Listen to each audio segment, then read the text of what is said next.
Good day and welcome to Taylor's eSummit 2020. My name is Professor P.T. Thomas and I'm the Executive Dean of the Faculty of Health and Medical Sciences. The coronavirus pandemic, although we were aware of its presence in Wuhan, China, caught us by surprise in the extent of its spread locally and globally, its infectivity, and its effect on our normal life. Education of the younger generation has been severely affected, and institutions of higher learning, universities and colleges have had to adapt and implement an online system of learning.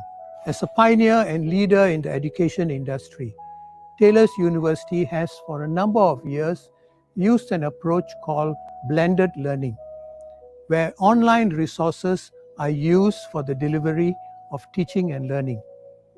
However, it has never been used before at this scale. In spite of this, the graduation and the education of our students have not been compromised. Today at Taylor's eSummit, we have keynote session, panel discussions by industry leaders, breakout rooms for the dedicated schools, and much more. To start off this event, the keynote topic will be a shot at success, vaccines and bioscience breakthroughs to prevent future pandemics. Please sit back and enjoy. Assalamualaikum warahmatullahi wabarakatuh, and good afternoon to all participants of Taylor's eSummit. First, let me introduce myself. I am Dr. Masita Arif from Institute for Medical Research, located at National Institute of Health, NIH, Ministry of Health, Malaysia. I would like to take this opportunity to thank the organizing committee for inviting me to present a very important health topic titled Vaccine and Bioscience Breakthrough We Need Right Now to Prevent Future Pandemics. Let me start by giving some background information. To talk about vaccines as a pandemic prevention, we need also to know the role of public health policy because the two goes together hand in hand. In simpler terms, we can say that science identifies the problems and work towards the solution, while policy enacts or implements the solution. Today, Malaysia has been identified by one of the successful countries for managing COVID-19. Our achievement is not of Ministry of Health alone, rather a congregated effort by the nation of various levels, including Malaysians at large. Such is the requirement to protect public health and the nation from infectious disease that resulted global pandemic such as COVID-19 and others upcoming future. To ensure elimination of COVID-19, this seamless global network and movement would require concerted effort by the global community. Among the communicable or infectious diseases, we can see of the emergence or re-emergence of viruses in Malaysia for the last 20 to 30 years. For example, in 1998, Nipah virus, 2003, SARS coronavirus, 2007, influenza H5N1 virus, 2019, MERS coronavirus, 2019, poliovirus, and 2020, COVID-19 or SARS coronavirus. There are few necessary measures to improve crisis preparedness. First, collaboration across agencies. Secondly, surveillance system and notification. Early detection by screening program. Fourth, contact tracing, active and passive. Fifth, stockpiling personal protective equipment or PPEs. Next is Crisis Preparedness Response Center, Human Resource Capacity and Capability, and developing of Standard Operating Procedures or SOP. There was a study done in 2019 by a collaborative organization consisting of teams from Johns Hopkins University. The study benchmarked countries against each other and analyzed how each country performed in a set of categories, example, prevention, detection, response, healthcare, norms, and risk of crisis. In the study, we were found to be number 18. As you can see, we are at number 18 in terms of crisis preparedness. However, in the light of COVID-19 pandemic, some of the countries' responses were better than others. Take, for example, Vietnam, who closed their borders early in anticipation of the outbreak. For Malaysia, we employed numerous tactics to tackle the pandemic. And a revision is perhaps needed for post-COVID-19, seeing how each of these countries perform in one of the worst pandemics that hit humanity. So how do we prevent and control the spread of the pandemics? First, we must invest in research and preparation. In 2018, the World Health Organization, WHO, identified a list of diseases that is considered priorities for further research, called the R&D blueprint. One of these diseases was listed as disease X, meaning that the WHO was anticipating that a new unknown illness would surface. The second prevention and control for future pandemics is fund and continue implement vaccine program. Large-scale vaccination programs are generally very effective at minimizing the rates of disease, while ensuring the health system don't become overwhelmed with patients suffering from preventable diseases. The second prevention and control of future pandemics is fund and continue to implement vaccine programs. Large-scale vaccination programs are generally very effective at minimizing the rates of disease while ensuring that health systems don't become overwhelmed with patients suffering from preventable diseases. Vaccines are one of the most cost-effective health intervention even developed. Anyway, you look at it from either an economic or humanitarian viewpoint.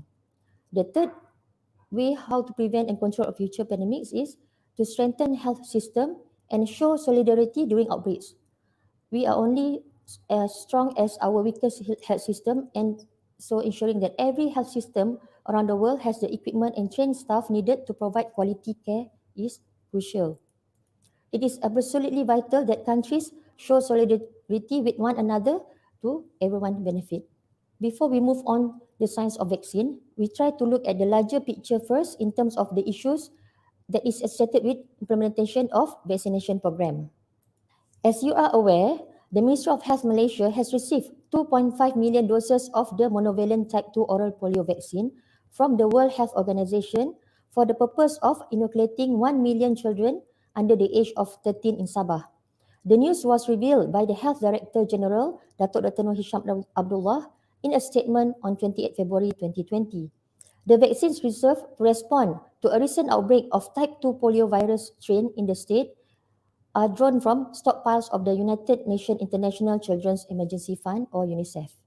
There are public concerns on vaccine. First, about the vaccine safety. There is loss of public confidence driven by psychological, social, cultural, and political factors empowered by social networking and media. Secondly, waning of public trust. The vaccination backlash, where vaccine has been successful in prevention of disease, that the focus has shifted to the risk of vaccine. Common belief disease have been eliminated, so there is no need for vaccination. Taken from WHO resource website, among the common misconceptions on vaccination are, first, diseases had already begun to disappear before vaccines were introduced because of better hygiene and sanitation. Second, the majority of people who get disease have been vaccinated. Third, there are of vaccines that have been associated with more adverse events and death from others. Fourth, vaccine cause many harmful side effects, illness, and even death.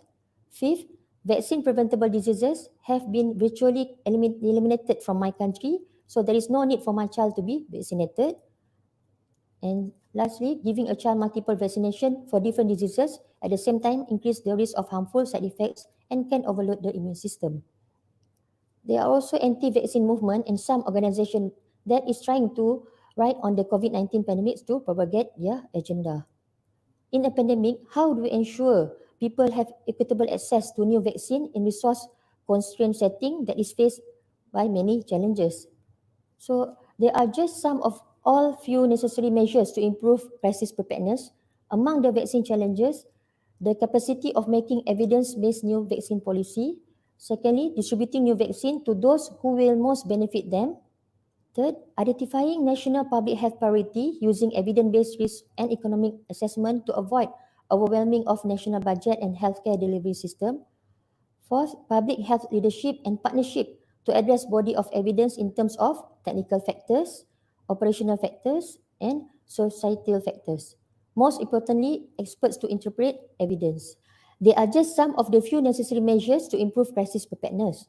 The Ministry of Health will continue to work and collaborate towards enhancing the capacity and capability Malaysia facing future epidemic or global pandemic by improving facilities, pharmaceutical services and equipment as preparedness for health crisis, and also improving research and development capacity.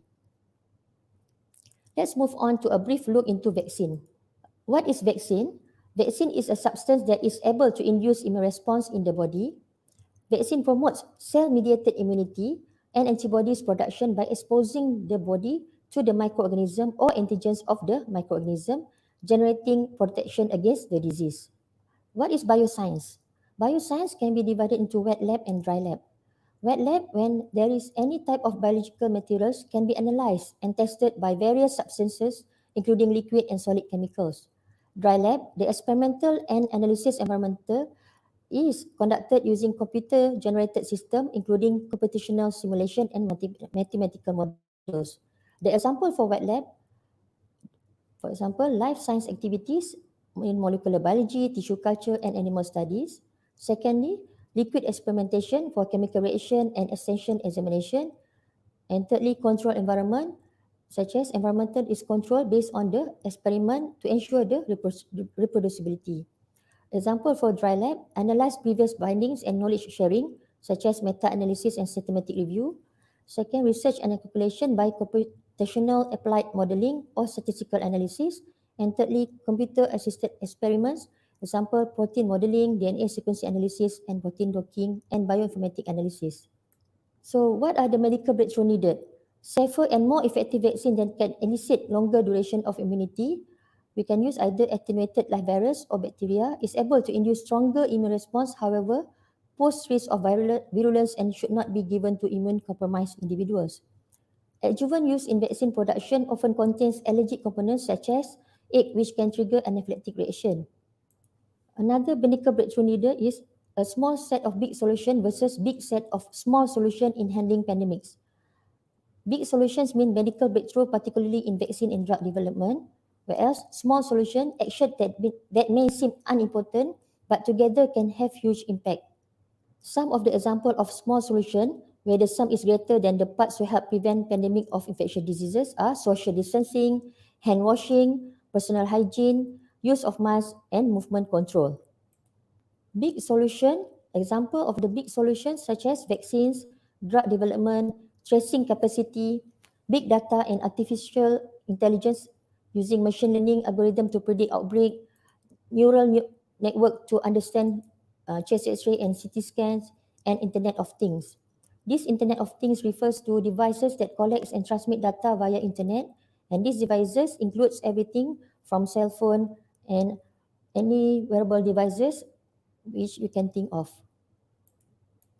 My Sejahtera is another application developed by the Government of Malaysia to assist in monitoring COVID-19 outbreak in the country by empowering users to assess their health risk against COVID-19. This application also provides the Ministry of Health with necessary information to plan for early and effective countermeasures. The Ministry of Health Malaysia has finally published its COVID-19 epidemiological model, warning Malaysia that cases could increase to more than 100 daily by July if health guidelines were not followed. The coronavirus epidemiological model by the National Institute of Health NIH showed the R0, which refers to the average number of infection of a virus at the beginning of an outbreak within a society, was 3.5 at the start of the first implementation of movement control order on March 18. This means that average sick person was likely infect 3.5 other people. The graph progressed to flatten over the various MCOs, and R value was shown to have reduced from 3.5 to 0.3 now, which shows a positive outcome from the movement restriction implementation. In terms of vaccine development path, there are various phases. First, exploratory.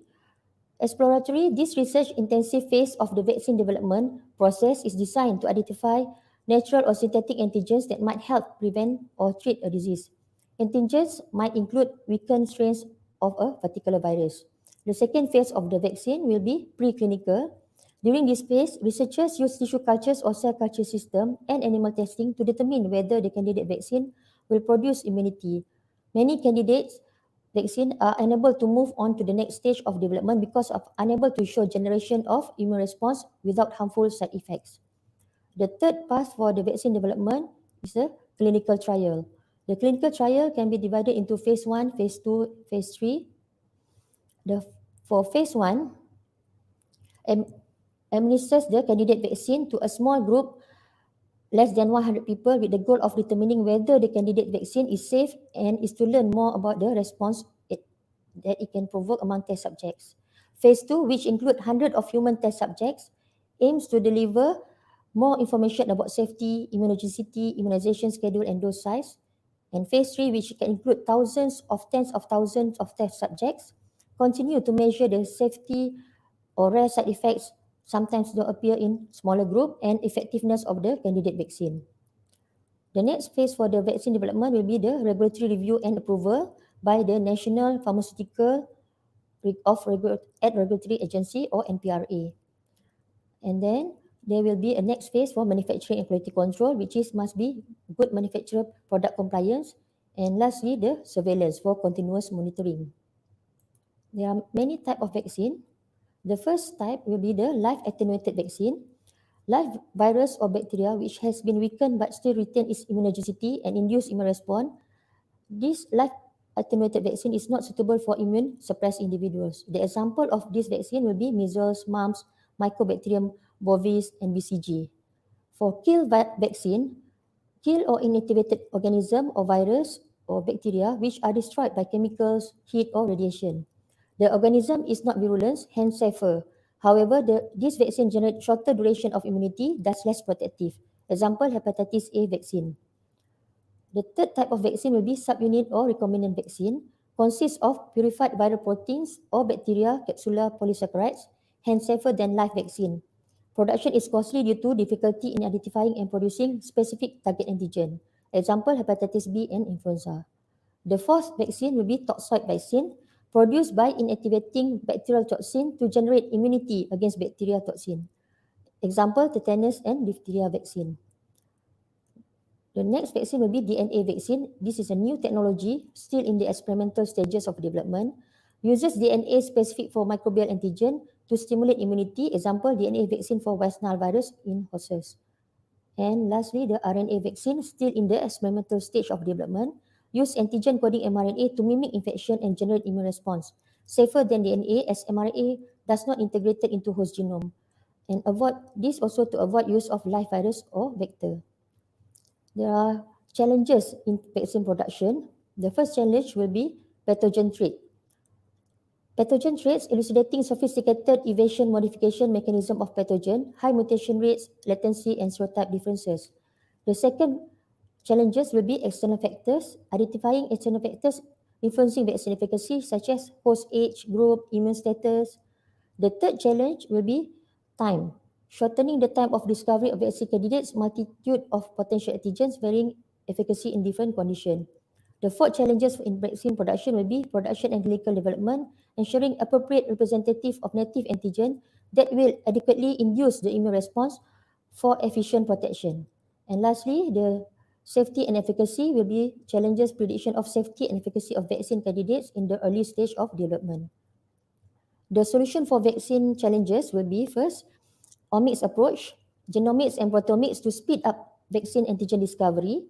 Second, structural biology to model capacity of protective antigens. Thirdly, synthetic technologies to accelerate vaccine production. Fourth, boost immunomodulators or adjuvant to achieve appropriate protective immune responses. Fifth, computational methods, system biology and other computational methods to predict safety and efficacy of vaccine. In conclusion, continuous synergy of wet lab, in silico analysis and clinical studies to accelerate and enhance development of vaccine needed for control of major infectious diseases. In conclusion, the control of communicable disease has been the major advance of the 21st century in scientific medicine. It reflects the combination of improved environmental conditions and public health together with the development of immunization of vaccination, antimicrobial chemotherapy, and the increasing ability to identify new pathogenic organisms. I would like to take this opportunity to acknowledge Dr. Hisham Shah bin Muhammad Ibrahim, Deputy Director of General Research and Technical Support, Ministry of Health Malaysia, for giving me the opportunity to present in TELUS e-Summit. I would like also to acknowledge Dr. Haji Tahir Aris, Director of Institute for Medical Research, and officers in Ministry of Health Headquarters, Dr. Mahani, Dr. Ridwan, and officers in IMR, Dr. Noor Azhar, Dr. Ridwan, Dr. Siti Norzawani, and Ching Ming for preparing the slide presentation. Thank you all for listening in this brief overview. In the months to come, prior to vaccine availability, it is up to everyone to play a role in following guidelines and SOPs that have been published by government agencies to prevent further spread of COVID-19. So to everyone out there, stay safe, kita boleh menang dan kita akan menang. Thank you.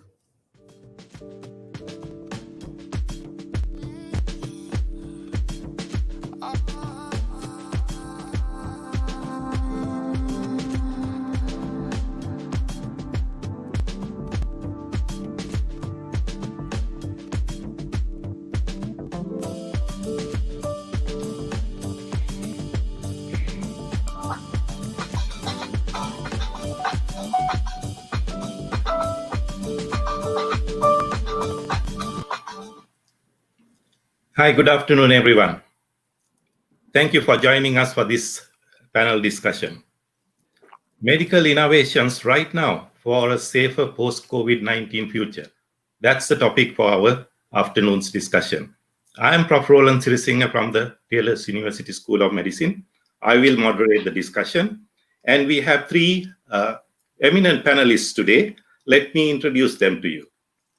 We have Azwa Kamaruddin, Country Head, Government Affairs and Patient Access with Novartis Corporation for Malaysia and Brunei. Welcome, Azwa. Thank you. And we have Dr. Lim Leeser, Operations Director, Medical Innovation Ventures, Sendirian Berhad. Hi, Dr. Lim. Hello. And Dr. Chai Hong Yong, Associate Professor at the School of Medicine, Taylor's University. Welcome you. Hello, hi, Prof, everyone. Yeah, and a special welcome to our audience as well.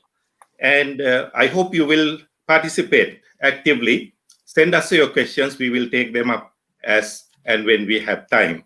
And there is a space for questions next to your video. Please use that to send us our questions. Now, our panel members are not here by accident today. They are all here because they have a role to play in medical innovations in Malaysia.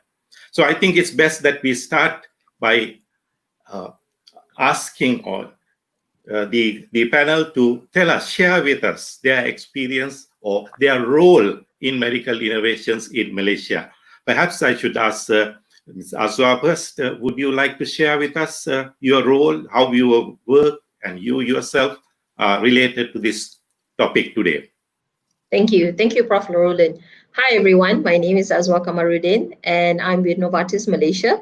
I'm the country head for government affairs and patient access in Novartis.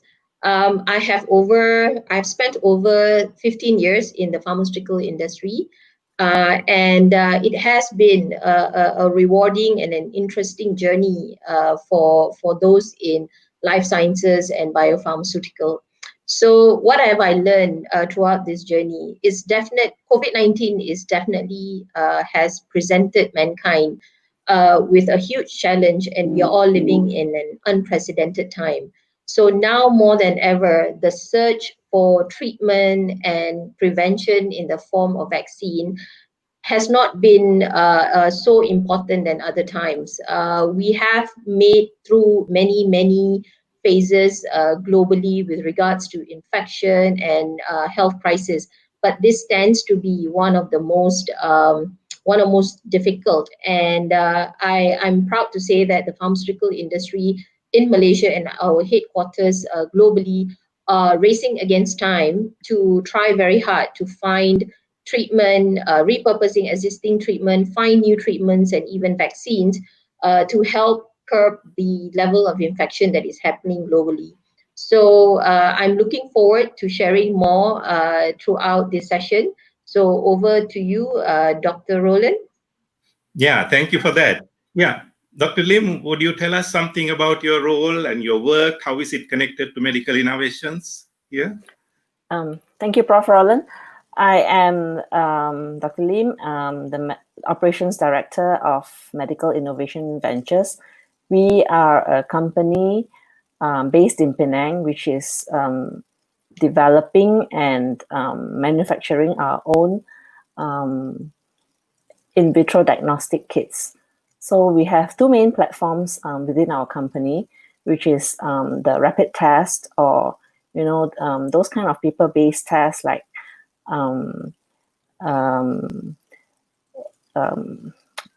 urine test, pregnancy test. These are the kind of tests we make. The other type of test we make is the real-time PCR test, where which is the very hot right now, where everyone needs to be swabbed and run for COVID-19. So these are the two main platforms that we have been working on different types of infectious diseases for the past 10 years. So when COVID-19 happened in Wuhan, our team, we got our team around and start working on it. So very early on, by I think March, we had our first PCR test ready. So real-time PCR test was ready. We launched our test, and then later on we launched our rapid test for blood testing. So we have the two main hot types of tests, which is for COVID-19 right now. So I would hope to share more with you in this session today. Okay, thank you, Dr. Lim. So Dr. Lim is particularly associated with diagnostic innovations, I see. Yes. Yes, we will hear about it later on as well. Prof. Hong, how about you? Hi, thank you, Prof. Roland. And hello, good afternoon, everyone. My name is Chai Hong. My surname is Yong. I'm an associate professor at the School of Medicine, Taylor's University. My expertise is medical physics, specialized in nuclear medicine and radiation protection. My work mainly involves teaching and research, especially in the area of cancer diagnosis and therapy. My recent research involved 3D printing and artificial intelligence. During the MCO, I was fortunate enough to get support from our top management to initiate a CSR project where we produced the face shields and mask straps using 3D printing technology, and we donated them to the frontliners of COVID-19 throughout Malaysia. Although it's not a big innovation, it contributes to the current needs of the pandemic. In addition, I also collaborated with some engineers to develop an infrared thermometer incorporated to the GPS location tracking system and Internet of Things. We call this project as SONA 32. Our aim is to supply the thermometers nationwide to predict the hotspots of COVID-19 so that the early actions can be taken to prevent the outbreak. Yes, thank you, Prof. Roland. Yeah, okay. So we have a short glimpse of the expertise we have among our panelists today. And of course, I hope that has whetted your appetite for more information later on. But let's go on now. The actual topic. Medical innovations seem to be a key phrase in our topic. And I think we have all heard this, and with increasing frequency perhaps after this COVID-19 crisis. But what is it? Do we all mean the same thing when we say medical innovations? Do we understand that? Prof. Young, what does this mean, or what does this phrase encompass? Can you explain to us? Okay, let me just put it into a very basic definition. So medical innovation basically means new or improved health policies, practices, systems, products and technologies, services, and delivery methods that can improve people's health. Generally, medical innovation can be categorized into three groups. First group is pharmaceuticals, which involve all the drugs and pharmaceutical products. Second group is medical devices, from small devices that can be swallowed to medical robotics and joint replacements. Medical devices are classified according to their risk level. They are class A to class D, according to their intended use, duration of use, and parts of human bodies that are being applied. For example, the PCR tester, that is a very hot topic nowadays, it belongs under this medical device group. And the last category is education, knowledge, policy, and guidelines, which can help to improve the current state of people's health. So that's basically is the definition of medical innovations used worldwide. Right, that's Yes, quite right. enlightening. I think most of us did not look at policy and education as innovations. Perhaps most of us thought, but you can go to the pharmacy and buy something, or you can get in the hospital equipment or drugs. They are the only things that were included. Yeah, so that's quite useful for us to know what we mean by medical innovations. Now that we have some idea of what medical innovations mean, what they encompass. Coming on to the next part of our topic, in relation to COVID-19, what do we have as innovations? We can explore it globally, but also more related to Malaysia. What do we have, particularly in relation to the COVID-19 crisis? Could I ask Aswa to start on this?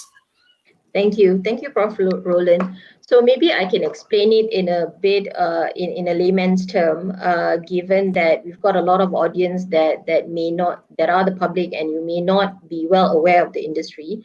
So the pharmaceutical industry works in innovation in the area of either production, either in the discovery of vaccines, and the other one in the biopharmaceutical space, where we look for repurposing existing treatment to repurpose it for the treatment of COVID-19 or secondary illnesses related to COVID-19. And the second part is new treatment to treat COVID-19. So if I can break it down further, according to the US Pharmaceutical Association that is based in US, of which a lot of pharmaceutical company like Novartis is a member of, as of 17 July 2020, there are more than 1,400 clinical trials that are going on.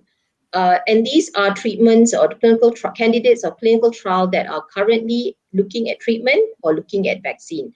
Of that, there are 1,350 treatments and 70 over vaccine candidates that are currently being looked at rapidly for the treatment and the prevention of COVID-19. So treatment, as you know, is to treat. Vaccine is to prevent and help humankind to prevent the disease, to prevent a community, and further create herd immunity around the community so that the infection cannot get to you.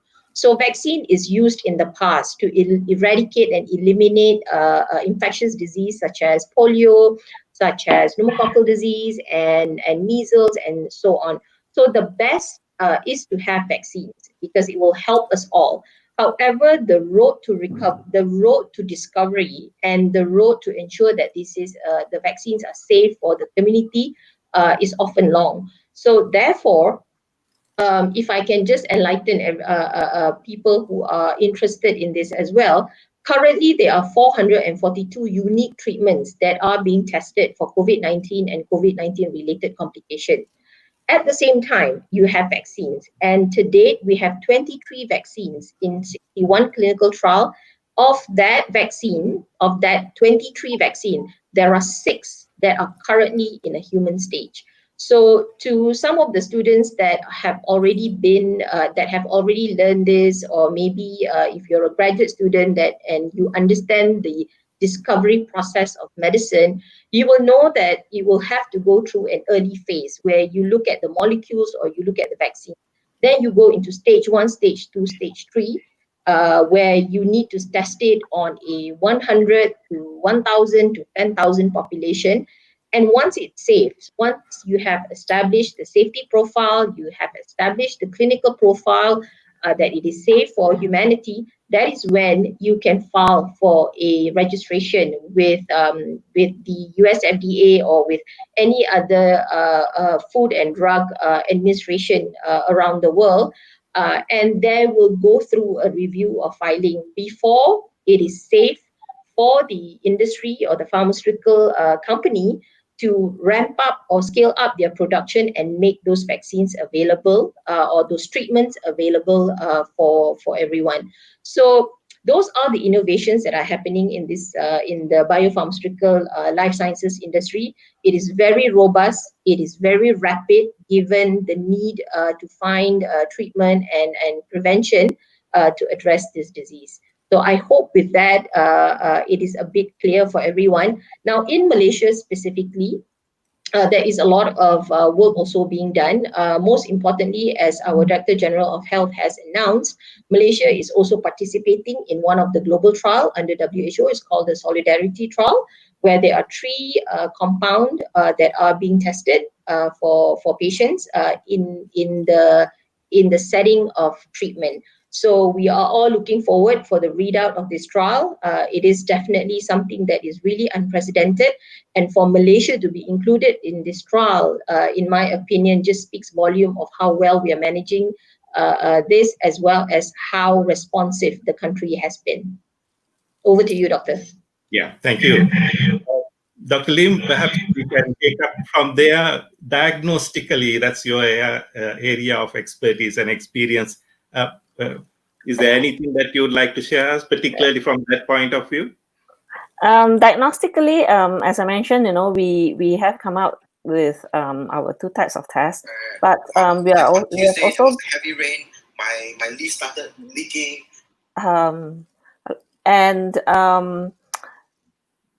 But we are also prepared for post COVID-19, as in after what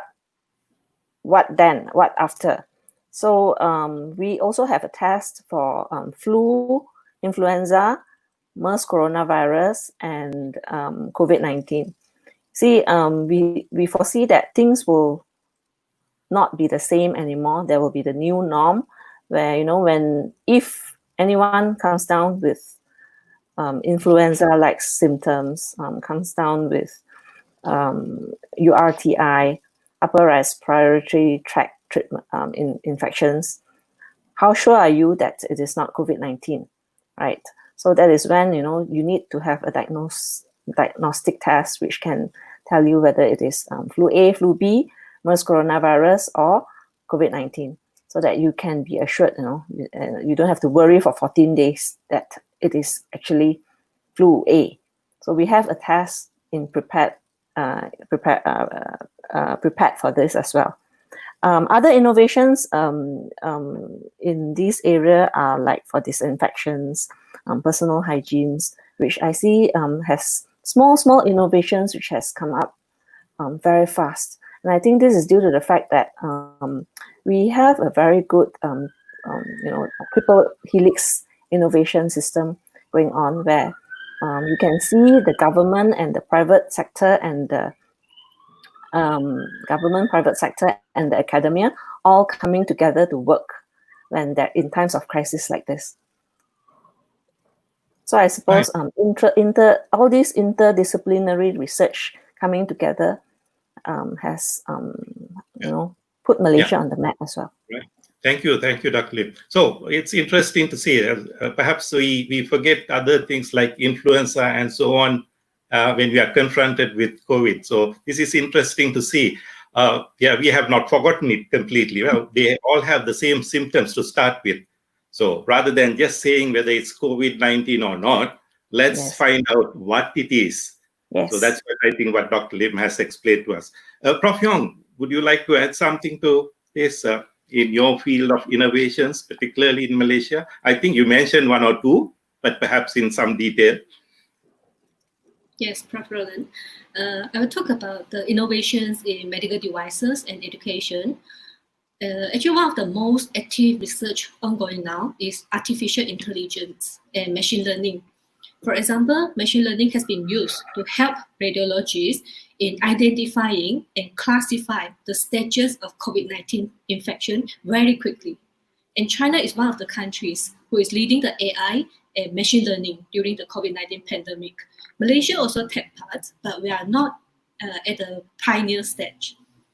We also see the changes in patient management. From pre-screening to treatment rooms, very strict protection rules are applied. The healthcare staff have to treat everyone as a potential subject of COVID-19.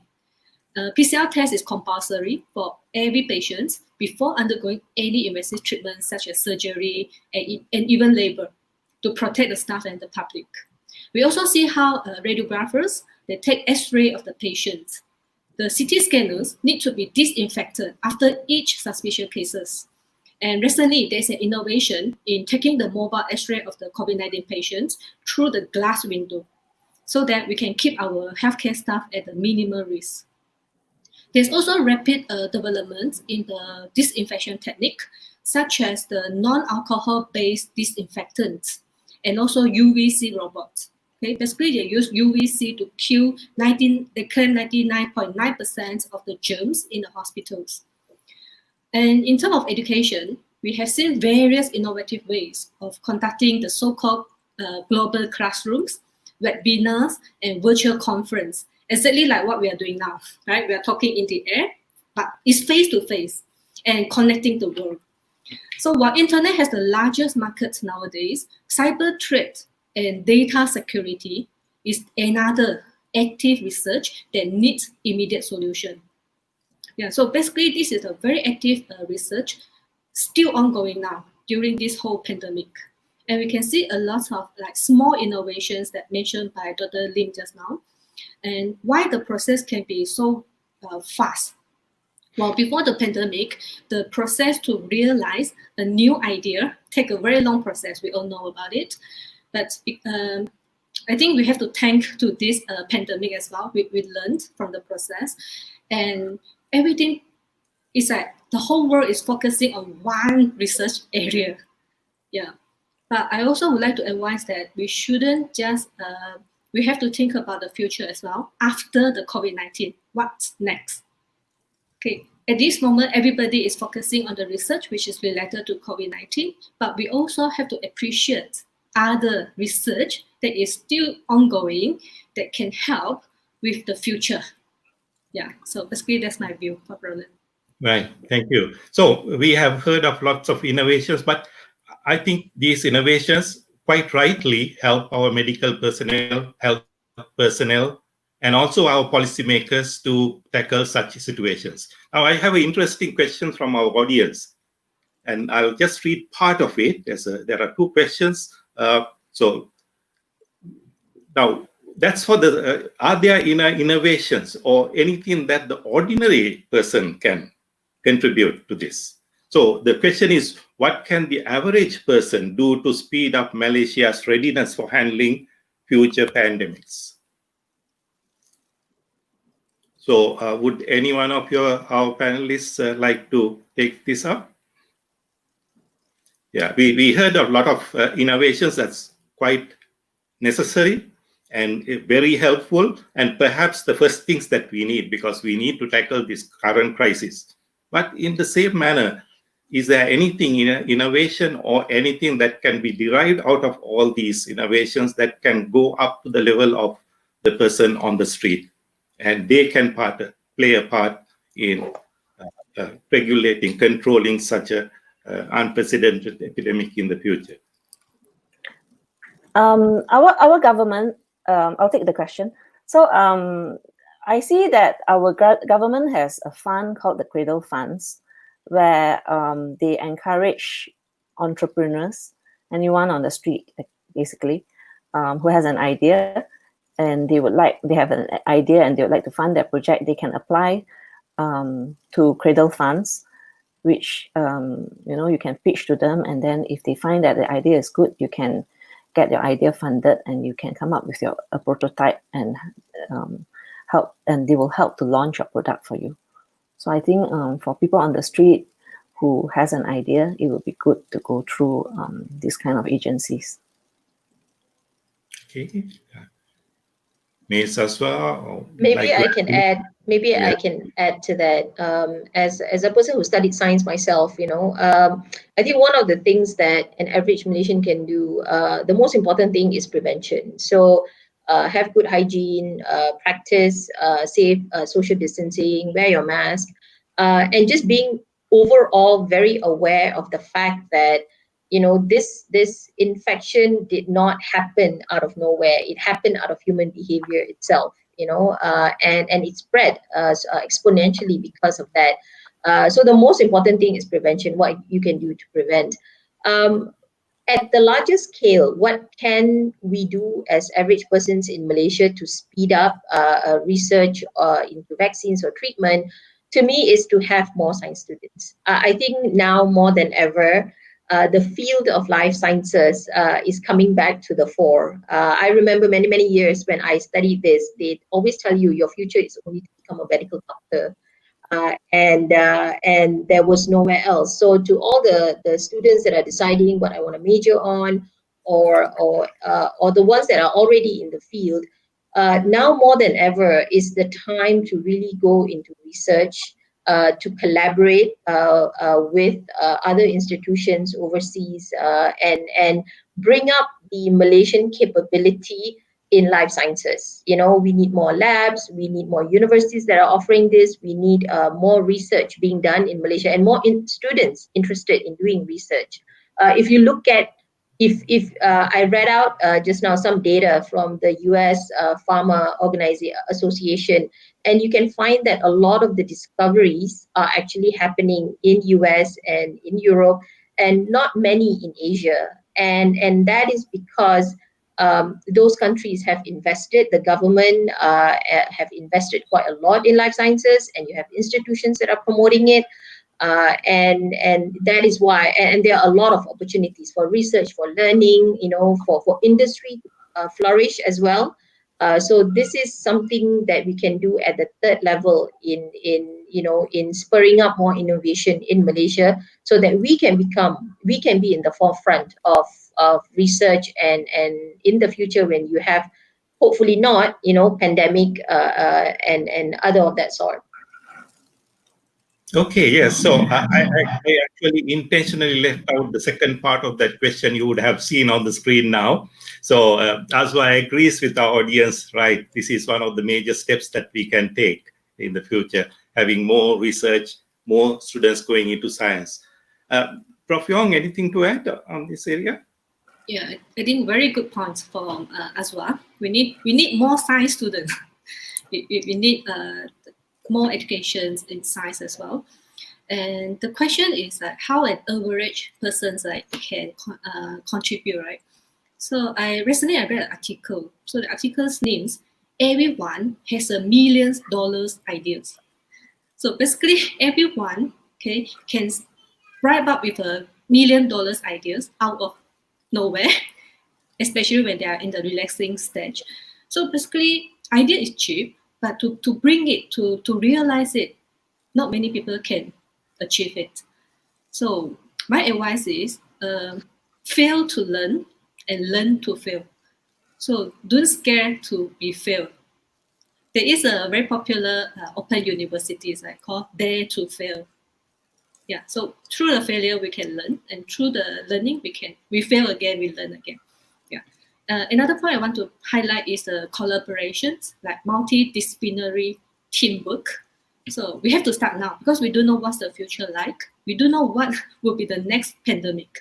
So to be better prepared for that, it's good we start now. We work together with the researchers in other fields. Not necessarily scientists with scientists. It could be scientists with other fields, like business, law, or can be the medical doctors, collaborate with engineers to come up with some new innovations, and we can be better prepared for the future. Yeah, basically that's my view, Prof. Roland. Yeah, Prof. Yong. That's also interesting, because I have a question here again from the audience that touches up on something that you have referred to. Do you foresee medical innovations harmonizing with non-conventional fields like tourism and environment? You mentioned some, but here specifically there are two other fields that are mentioned, like tourism, environment, etc. Very briefly, any possible collaboration, harmonization? Definitely. Yes, definitely, Prof. Roland. Medical tourism is very active now, especially Malaysia taking a very active role in medical tourism, because we are in a very strategic location. We can attract a lot of patients from the Southeast Asia country, and actually our status, our technology in healthcare is at quite a higher class in the world, So we are at the position that we can actually help our neighboring country, okay, to treat their patients for the more advanced diseases and all. So tourism, medical tourism is one of the very active field ongoing as well currently. And talking about environment, yeah, I'm sure there will be some collaboration going on. One of them is the drone. Drone is very interesting, very attracting, especially to the young generation. They use drone to take the bird's eye videos. So basically, I saw some researchers, they're using drones to supply medical equipment or medical drugs or medical equipment, small equipment, to the remote area. I'm very happy to see there's one group in the local university. They are doing this at the moment. So I hope they can come up with something very useful to the public. Okay, so we were talking about medical innovations. How do they come about? I mean, if I had some research done and last night I thought, oh yes, everything is fine, can I just go out and announce to people I have a medical innovation? Or is there a process through which they all need to go? Aswa, would you like to explain? So there are just like we talked about just now. There are various medical innovation that are getting developed during this time. There are some that has to do with diagnostic. There are some that has to do with the medicines themselves. And for medicines and vaccine, I can tell you it takes a long time because of the process that are required to test them in many clinical stages and then submitting the dossier to your local health authority for approval and whatnot. But what is happening that is more rapidly is actually the medical innovation or discoveries actually in education, So as we saw during the post-COVID, in the COVID times, everyone came up with an innovation to marry medicines with education and awareness and data mining and knowing which is the red zone, where is the green zone, and these were developed by even many local entrepreneurs, local students, local researchers, and some of them have come to be very successful. So there is definitely a process once you have an idea. And at Novartis ourselves, we encourage internally our colleagues to come up with innovation themselves and propose it to the management, and some of them are on educating our patients, some of them are reaching out to people who are afraid to go back to the hospital, and these were done in a very transformatively and disruptively because of digital. And that digital transformation has allowed a lot of us now to explore those innovation. Of course, there is a process, as Dr. Lim said. If you are an entrepreneur and you have an app or something that you have developed, then you have to go to like Magic or Cradle Fund and get funding to ramp up your discovery. If you're in the field of research and you're doing a lot of data mining and then you're interested to publish it, then you have to go through get grants from universities or from the industry. And if you're in diagnostic, it's the same as well. So there are definitely processes. To me, it's not just about having the idea, but it's about also having the discipline to develop it, test it, and at the same time start finding financial ways of supporting or scaling up those ideas through venture capital or through getting grants to promote to help build your product to a level that needs to be scaled up for mass usage. Right. So from what we hear, it looks to me like that we have quite a few innovations going on even currently in Malaysia, and it looks as if we have the resources, the infrastructure adequate for such innovations. Dr. Lim, any opinion on that?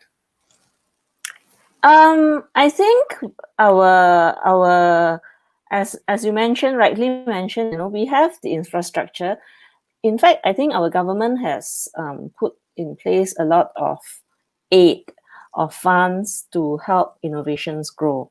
We have different kinds of funds and grants, as mentioned, MAGIC, Cradle funds. There's also MTDC.